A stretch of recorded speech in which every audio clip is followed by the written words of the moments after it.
कृपा बरसाई कुछो करी ना हमार जी, करल पढ़ैया बाबा भइल बेकार जी। कृपा बरसाई कुछो करी ना हमार जी।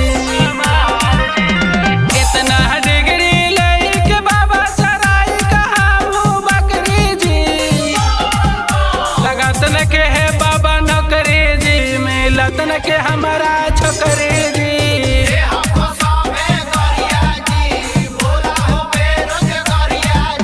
लगतन के है बाबा नौकरी जी, मिलतन के हमारा छोकरी जी।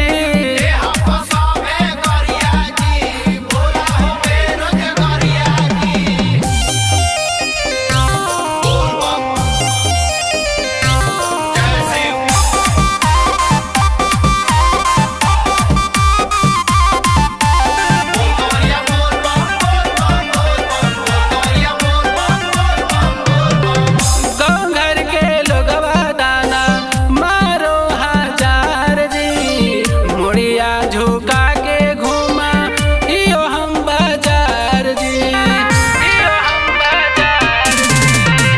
गाँव घर के लोगवा दाना मारो हजार जी।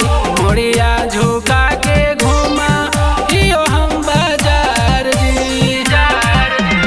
इसके यादव के नामे समझ में रहुए बाबा कुछ कारी जी, लगतन के है बाबा नौकरी जी, मिलतन के हमारा छोकरी जी।